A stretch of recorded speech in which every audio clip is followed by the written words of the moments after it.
উত্তম কুমার বাড়ির ছাদে পায়রার খোপ থেকে হাতে করে একের পর এক পায়রা বের করে আকাশে ওড়াচ্ছেন আর হেমন্ত কণ্ঠে গাইছেন, শোনো শোনো গেরোবাজ, খোপ থেকে বেরো আজ, আকাশটা পেরো আজ, যারে যা উড়ে যা। মায়ামৃগ সিনেমার এই গান একসময় উত্তর কলকাতার ভাবাবেগ মথিত করে রেডিও থেকে রেডিওতে বেজে বেড়াতো দর্জিপাড়া, আহিরিটোলা, শোভাবাজার, জোড়াবাগান, পাথুরঘাটা, গরানহাটা, বাগবাজারে।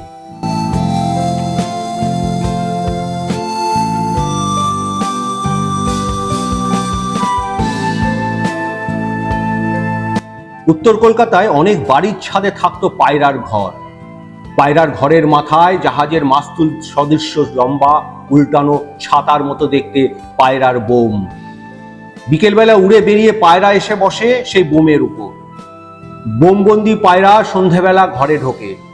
1959 সালের ওই সিনেমাতেই নায়িকা সন্ধ্যার গলায় গায়িকা সন্ধ্যা পায়রা নিয়ে আরেকটি গান গেয়েছিলেন, বক বক বক বকম বকম পায়রা তোদের রকম সকম দেখে, মুখ টিপে সে যে হাসছে ভোরের আকাশটা দূর থেকে। মানবেন্দ্র বন্দ্যোপাধ্যায়ের সুরে দুটি গানই শ্যামল গুপ্তের লেখা।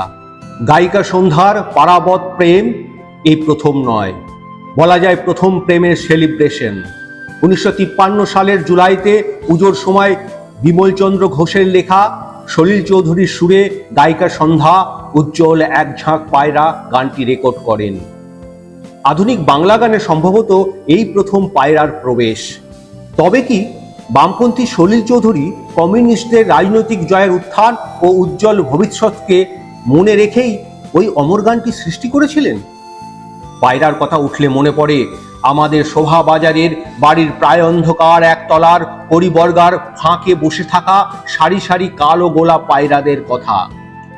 সুখী পাখি, সারাদিন বকম বকম, এর ওর পিঠে চাপাচাপি, নিরন্তন বিষ্ঠা ত্যাগ, এসবের অবসরে ঘাড়ে মুখ গুজে ঘুম।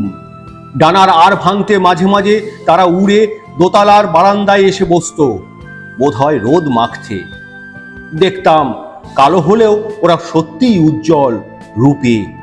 হাতিবাগানে তখন প্রতি রবিবার সকালে গৃহপালিত পশু পাখির হাট বসত।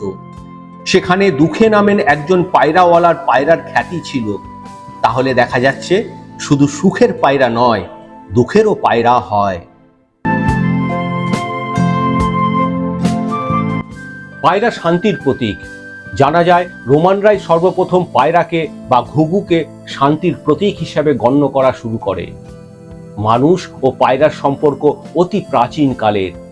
জীববিজ্ঞানীরা বিশ্বাস করেন পায়রার সঙ্গে মানুষের প্রথম পরিচয় ঘটে প্রায় 5 থেকে 6 হাজার বছর আগে। প্রায় 2000 বছর আগে বুনো পায়রাকে পোষ মানিয়ে গৃহে পালন করা শুরু হয়। শান্তি, সম্প্রীতি, সৌহার্দ্য, ভালোবাসা এসব বিশেষণের প্রতীক এক অভিন্ন পায়রা বা কবুতর। তবে পায়রা পোষার হাঙ্গামা আছে। সকালে তাদের ওড়াতে হবে, উড়ে ফিরলে তাদের চান করাতে হবে, খেতে দেওয়া, পরিষ্কার খাবার জল দেওয়া, আবার বিকেলে তাদের ওড়ার পালা, সন্ধেবেলা জোর মিলিয়ে ঘরে ঢোকানো। পায়রারা মানব সমাজের নিয়ম মেনে চলে। তাদের নিজেদের ঠিক করা জোড়া ছাড়া তারা এক ঘরে থাকবে না। নিজের জোড়া না হলে স্ত্রী পায়রা অন্য পুরুষ পায়রাকে ঘরে ঢুকতেই দেবে না। সপ্তাহে একবার পায়রার ঘর পরিষ্কার করা। পায়রা সারা বছর বাচ্চা দেবে। এবার 6 সপ্তাহ বয়স হলে তারা উঠতে শিখবে। মনে পড়ল ধনগোপাল মুখোপাধ্যায়ের লেখা স্কুল পাঠ্য চিত্রগ্রীবের ওড়ার শিক্ষা লেখাটির কথা, যার বিষয় কিভাবে বাচ্চা পায়রা চিত্রগ্রীবকে তার মা উঠতে শেখাচ্ছে। পায়রা পোষা মানে ফুল টাইম জব। যারা পায়রা নিয়ে সারাদিন পড়ে থাকতো তাদের বলা হতো পায়রা পোষা ছেলে। বেশিরভাগ যৌথ পরিবারেই একটা না একটা পায়রা পোষা ছেলে থাকতোই। এই অল্প পরিসরে বলা হলো না গরানহাটার পায়রা মল্লিকের কথা। শুনেছি কলকাতায় এখন জ্যাকবিয়ান সাদা পায়রা, যাকে লোটন বলা হয়, এক জোড়ার দাম 20,000 টাকা। এক জোড়া ব্ল্যাক স্যাকশন বা মুখী পায়রার দাম 18,000 টাকা। অবশ্য 200 টাকা জোড়ার সাদা পায়রাও পাওয়া যায়। পায়রা বাসা বাঁধে না, খাবার সঞ্চয় করে না, সাধু পাখি। বিশ্বের বহু শহরে পায়রা চক আছে, যেমন ভূমধ্য সাগরের কাছে ট্যুরিস্টদের প্রিয় ব্রুভনিকের স্রাদুন, ভেনিসে সান মার্কো, ম্যানচেস্টারে পিকাডিলি গার্ডেন, শিকাগোয় ডালে সেন্টার, ইস্তাম্বুলে ইজিপশিয়ান বাজার, গ্লাসগোয় জর্জ স্কোয়ার, সিডনিতে মার্টিন প্লেস, লন্ডনে ট্রাফালগার স্কোয়ার, মুম্বাইতে ফ্লোরা ফাউন্টেন। কলকাতায় জগন্নাথ ঘাটে গেলে পায়রা দেখা যায় বটে। শিল্পী পিকাসোর প্রিয় পাখি ছিল পায়রা। তাঁর পায়রা সিরিজের বহু ছবি আছে। ঠোঁটে অলিভ ডাল নিয়ে উড়ে যাওয়া শান্তির প্রতীক কপোতটি পিকাসোর হাতেই জনপ্রিয়। ভারত সরকারেরও স্ট্যাম্প আছে পায়রার ছবি দিয়ে। বকম বকম পায়রার রকম সকমই আলাদা। পৃথিবীতে পায়রার প্রজাতির সংখ্যা 350। প্রজাতি ভেদে আয়ু 5 থেকে 15 বছর। ডারউইন পায়রা পছন্দ করতেন। তাঁর on the origin of species নামক মহাগ্রন্থটিতে পায়রা নিয়ে বিশেষ পর্যবেক্ষণ আছে। পায়রা মানব সমাজে প্রাচীনতম গৃহপালিত পাখি। 5000 বছর আগে মেসোপটেমিয়ার সভ্যতায় পায়রা পুষত লোকে। পায়রার জোড়াকে আমরা প্রেম ও শান্তির প্রতীক হিসেবে চিহ্নিত করি। বিশেষ করে সাদা পায়রাকে খুব শুভ বা শান্তির প্রতীক বলে মনে করা হয়। 776 খ্রিস্টপূর্বে গ্রিসে প্রথম অলিম্পিক অনুষ্ঠিত হওয়ার সময় সব প্রতিযোগীরা তাদের বাড়ির পায়রাটিকে সঙ্গে এনেছিলেন, যাতে সে জিতলে পায়রা তার গ্রামে খবরটি পৌঁছে দেয়। পায়রার পায়ে চিঠি বেঁধে খবর পাঠানো সেই শুরু।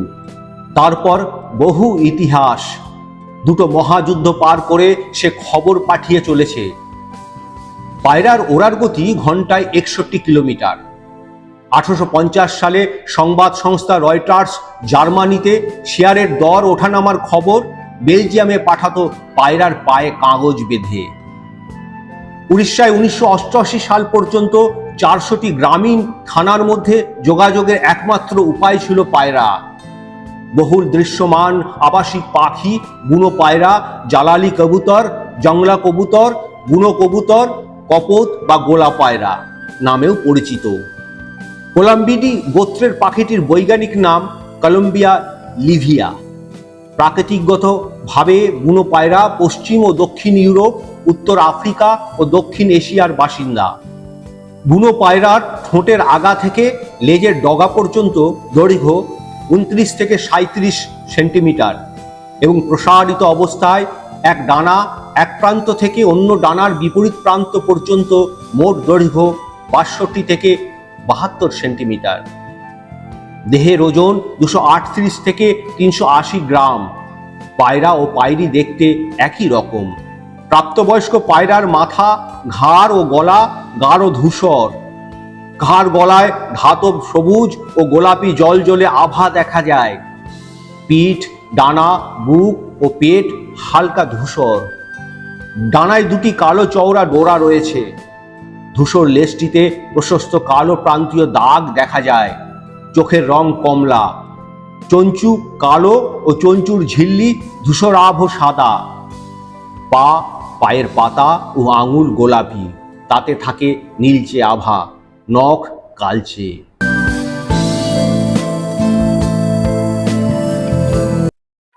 অতি প্রাচীন কাল থেকে আজ পর্যন্ত সম্প্রীতির মেলবন্ধন হিসেবে ওড়ানো হয় সাদা পায়রা। আর প্রাচীন ইতিহাসে রাজাধিরাজদের পত্র যোগাযোগের উড়োজাহাজ ছিল এই অতি পরিচিত পাখিটি। শুধু পাখি বললে অত্যুক্তি হবে, কারণ পায়রা একটি অতি প্রিয়, সহজে পোষ মানা পোষা পাখি। সভ্যতার আদিকাল থেকে পায়রা ছিল মানুষের বার্তাবাহক। কিন্তু অ্যান্ড্রয়েড আর অ্যাপ শাসিত ভুবন গ্রামে কদর হারিয়েছে পায়রা।